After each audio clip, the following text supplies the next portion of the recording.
Salut à tous, j'espère que vous allez bien, c'est Romain et on se retrouve aujourd'hui pour débriefer cette victoire 2-1 contre Brest. Alors dans le contenu, les Parisiens n'ont pas montré grand intérêt dans la course au titre, mais les 3 points sont importants pour ça parce que derrière tu vas avoir un bel enchaînement de matchs où tu vas probablement laisser des points et surtout au vu de l'adversaire ce soir, tu te devais de gagner en fait parce que on respecte Brest, mais ils font quand même un match assez mauvais. En première mi-temps, les errances techniques, et puis surtout le but de Mbappé à la 90e, en réalité, il a retrouvé ce qui lui a manqué plus tôt dans la semaine contre le Bayern, des situations de 1 contre 1, et qui en plus sur celle-là est très mal jouée par le défenseur, en plus de l'erreur du gardien sur la frappe de Mbappé, et Solaire qui suit bien pour l'ouverture du score parisienne. Bref, pour la composition, Galtier est composé avec quelques absents, beaucoup, Marquinhos, Mukiele, Achraf Hakimi,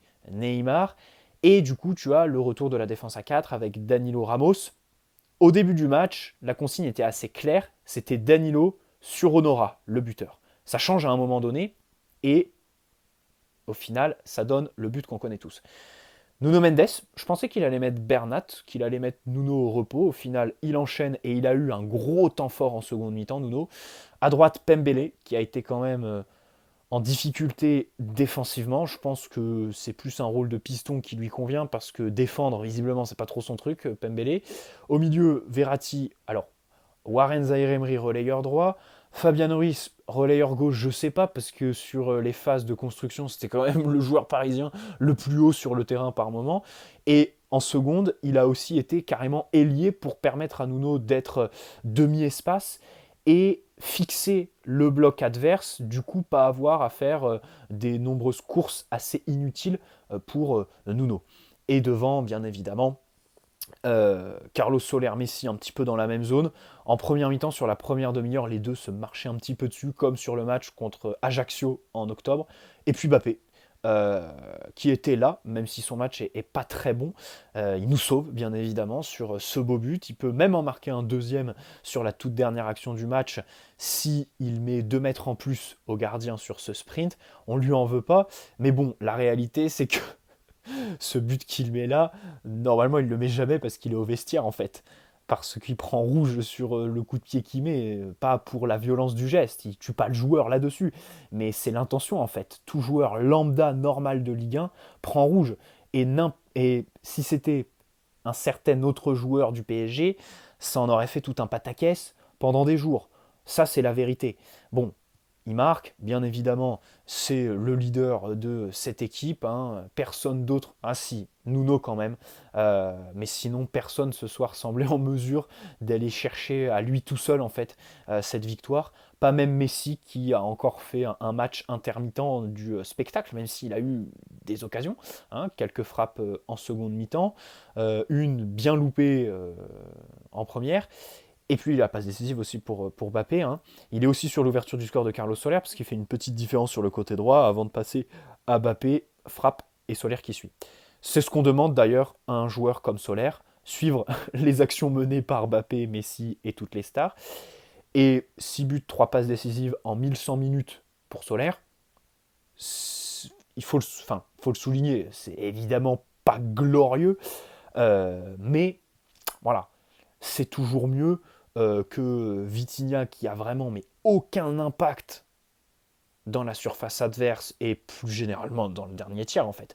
Lui, Carlos, à la différence de Vitinha, c'est quand même un petit peu se déplacer, frapper, un certain sens du but qu'il a encore fait valoir ce soir. Il fait une bonne mi-temps, Solaire. Bon, dans tous les cas, tu commences premier quart d'heure 80% de possession. Euh, Ce qui ne se traduit pas par des occasions franches, ni même trouver Mbappé et Messi dans des situations assez confortables pour eux. Ensuite, t'as Brest qui enchaîne deux trois contres qui sont vraiment pas bien joués. Voilà. Ils se retrouvent dans la surface, les gestes sont un petit peu dévissés.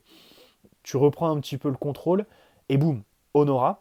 Comme je le disais, ce but, au début du match, c'était Danilo sur Honora. Ça faisait quelques minutes qu'il est parti sur Ramos. Et ça fait ce que ça fait en fait. Ramos, quand il doit courir vers son but, la double confrontation contre le Bayern, en fait, s'il a été bon contre le Bayern, il a juste confirmé ce qu'il est aujourd'hui. Quelqu'un qui est très bon. Alors, en Ligue des Champions, mais aussi face à des équipes qui te pressent très fort et face auxquelles tu as un bloc bas en fait. Quand tu défends dans tes 30 derniers mètres, pas de problème. Défendre sa surface, dans les airs, être un leader, bon, ça je pense que c'est des qualités qui partiront jamais chez Ramos. Par contre, quand tu joues haut face aux équipes de Ligue 1 qui te laissent le ballon et qui jouent en contre, c'est tout de suite plus compliqué. Et ce soir, il nous coûte un but, comme pas mal d'autres quand même, cette saison. En plus d'avoir passé la saison passée à l'infirmerie. Vous avez compris où je veux en venir. La prolongation, malgré sa double confrontation très réussie contre le Bayern, ici, on est contre aujourd'hui. Hein. Surtout qu'en plus, Skriniar arrive avec un salaire équivalent à celui que Ramos touche actuellement. Marquinhos va prolonger et être valorisé. Bref, autant vous dire que les calculs ne seraient pas très très bons que de le prolonger à son âge. Et même si c'est vrai qu'il a un rôle dans le vestiaire qui doit être vraiment fondamental, ça, on le niera jamais en fait, tout simplement. Ensuite, tu reviens des vestiaires. Alors, comme à chaque fois, hein, 72% de possession pour Brest, tu te fais un petit peu peur, il y a les fumigènes. Derrière, il y a rien en fait. Il n'y a rien. Ça change de système à tous les matchs. Il n'y a pas d'intensité. Il n'y a aucun automatisme entre les joueurs. Aucun mouvement paraît fluide. Parfois, allez, il y a des petites étincelles. Messi qui fait une passe tranchante. Warren Zaïre-Emery qui lance Timothée Pembele à un moment donné. Mais bon, voilà, il était titularisé à droite, Zaïre Emery, qui est absolument pas notre pôle de créativité. Donc c'est sûr qu'avec ballon, c'est compliqué de te montrer. Sans, il a mis de l'impact, il a fait son match bien évidemment. Euh, du côté gauche, tu avais donc Lara Fabian qui était assez haut, qui a plutôt bien démarré son match, même si c'est peut-être un grand mot, et qui derrière devient insignifiant en fait, comme d'habitude. Comme d'habitude. Et j'ai vraiment pas d'espoir pour le voir un jour faire 90 minutes complètes au PSG. Parce que à Naples, c'était déjà le cas. Peut-être que la saison prochaine, avec une vraie préparation physique et le temps d'adaptation terminé, il va réussir à faire des matchs un petit peu plus consistants. Mais sur 90 minutes, j'ai vraiment du mal à imaginer Fabian consistant, Fabian se détacher de ses mouvements sans jus, sans peps, de ses passes à 3 mètres qui sont loupés, ses contrôles un petit peu dévissés par moment, même s'il y a aussi une technique qui est très soyeuse quand il est dans ses séquences les plus folles, ses quarts d'heure fous, on va les appeler comme ça. Et puis, les passes en retrait et tout ça, on les connaît. Euh, dans le premier quart d'heure, comme je disais, il centre 2 fois, je crois. Et au final, ça fait une occasion nette, hein, celle de Solaire, puisque Messi se loupe complètement et Solaire reprend d'une belle frappe qui finit sur le poteau après être dévié par le gardien. Bon, derrière, tu as une frappe de Mbappé qui est trop croisée, comme un énorme loupé en seconde mi-temps pour lui. Heureusement qu'il marque à la fin, parce que son match est compliqué, Mbappé, en fait. Euh, Bon, il était capitaine. Notons l'image sur le but de Brest où il n'y a aucune communication, où c'est triste, quoi. Ensuite, bon, avec ballon, comme d'habitude, hein, il s'est un petit peu isolé sur son côté gauche. Il n'a pas trop cherché d'alternative. Quand il a eu des ballons, bah, il a fait son loupé habituel en seconde mi-temps, comme je le disais.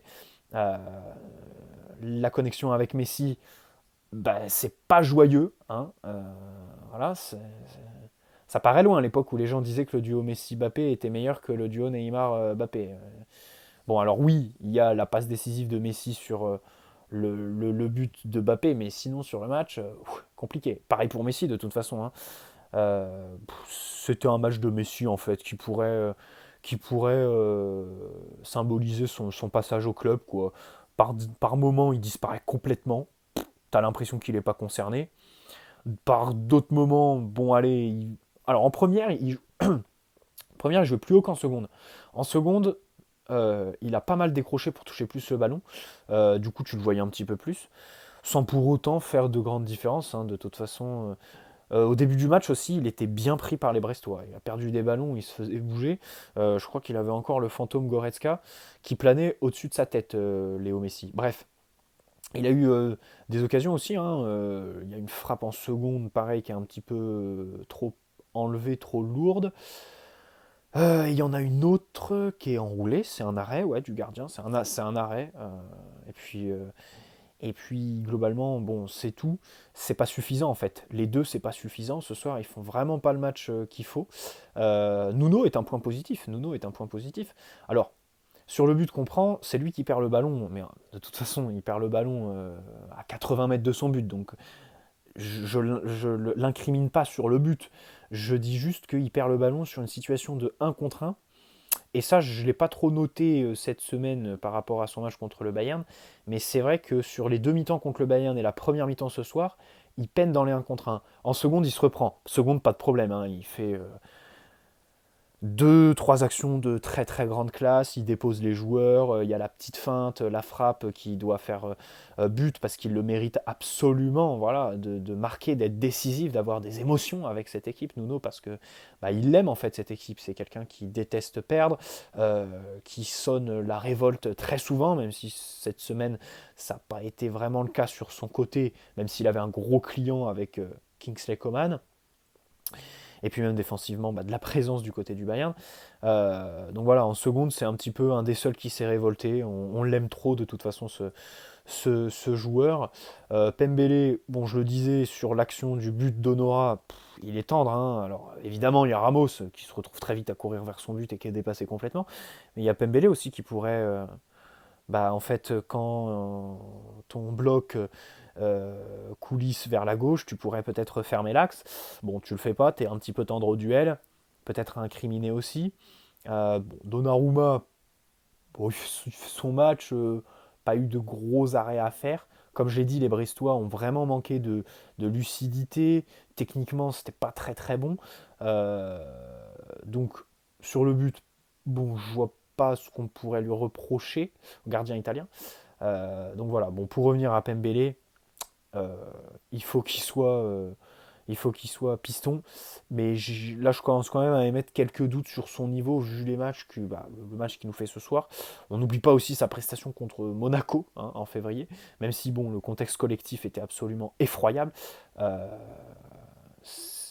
pour l'instant, il n'est pas vraiment sorti du lot. Alors oui, il a fait la passe décisive pour le record la semaine dernière contre Nantes, mais bon, on n'attend pas ça, quoi, d'un second couteau, d'un Pembele.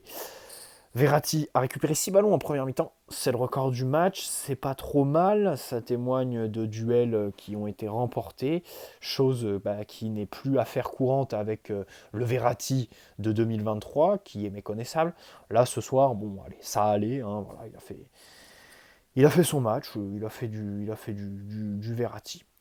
Et puis Solaire, oui, notons la bonne première mi-temps, où bah, il marque, bien évidemment, il a une occasion aussi. Euh, il joue bien avec Mbappé sur la frappe trop croisée dans les petits espaces. Voilà, donc techniquement, il a un certain bagage, hein, de toute façon, ça on lui enlèvera pas. Il a marqué déjà 6 buts, c'est pas trop mal. Alors, c'est pas contre des adversaires très très relevés, mais bon, c'est déjà ça, surtout que c'est des vrais buts, quoi. C'est pas des passes à 4 mètres au fond des filets, quoi. Là, il reprend une erreur du gardien, il le fusille. Et puis surtout, en fait, au-delà des buts, il y a un volume d'occasion qui est quand même assez important. Contre 3 par exemple, en octobre, il marque, il obtient un penalty, par exemple. Voilà. Contre Auxerre, avant la Coupe du Monde, il a des occasions. Donc bon, c'est quelqu'un qui offensivement réussit un petit peu à s'y retrouver par ses qualités intrinsèques en s'y remettant à lui-même. On sent que voilà, il a certaines qualités naturelles qui dépassent le contexte collectif qui est complètement pitoyable tout simplement pour nous, bien évidemment, pour le club et puis pour lui aussi pour s'adapter. Voilà, je crois avoir tout dit. Bon, les entrants, bon, Vitinha a fait une passe mal dosée où Mbappé a eu quand même un langage corporel qui traduisait, je pense, euh, la frustration du groupe vis-à-vis de Vitinha. Mais sinon, son entrée est quelconque, il n'y a, y a rien à en tirer. Bernat a bien défendu dans sa surface à un moment donné. Et qui tiquait pas grand chose. Enfin, j'ai rien vu de. J'ai rien vu. Bon, en même temps, on l'a vu que 10 minutes. Si Galtier a quand même réussi à crier Hugo hein, sur le bord de la pelouse, ça c'est incroyable de l'entendre gueuler après Ekitike et aucun autre quoi en fait. C'est ce que je disais hier dans ma vidéo, ça appuie en fait. Tu le vois 10 minutes et il rentre, 2 minutes après, boum, Hugo. Alors que Galtier, tu l'as pas entendu pendant 82 minutes. Ça témoigne quand même, je pense, d'une peut-être pas d'une prise en grippe du joueur par son entraîneur, mais d'une relation entre les deux qui ne doit pas vraiment voilà, être au beau fixe. À voir si Galtier restera en fin de saison, et puis Ekitike aussi, hein, parce que je pense que de toute façon la solution, c'est un prêt pour lui. Bref, je crois avoir tout dit de ce que je voulais dire. L'espace commentaire est ouvert, bien évidemment, pour les débats. Nuno a sonné le semblant de révolte qu'on a vu en seconde mi-temps. Comme d'habitude, c'est très insipide. Ça va être très long cette fin de saison. Il va falloir du courage. Si ça, c'est pas de l'amour du club, hein, si ça, c'est pas être des vrais supporters, que de sacrifier notre samedi soir pour voir une telle prestation, une telle équipe à laquelle, mais on s'attache pas en fait, une équipe qu'on n'aime pas. Le club, bien évidemment, c'est le PSG, on le supporte et on sera toujours là. Mais cette équipe dégage rien quoi. Nuno, Mbappé et c'est tout en fait. C'est tout en fait. Danilo sur cette saison et c'est tout. Tous les autres, il y a un moment où en fait t'as saturation. Il y a un moment où tu as de la frustration qui ressort, voilà, tout simplement. Voire même de la détestation. C'est aussi simple que ça. Bref, bonne soirée à la Team Notif, bon dimanche à ceux qui verront cette vidéo demain, et on se retrouve très rapidement, je pense dès demain, pour continuer notre procès de la saison du PSG. Hein. Je sais pas trop de quoi on va parler, mais bon, de toute façon, il y a toujours un sujet. Hein. Avec cette équipe où tout est à revoir. Bref, bonne soirée à tous. Ciao les amis, prenez soin de vous.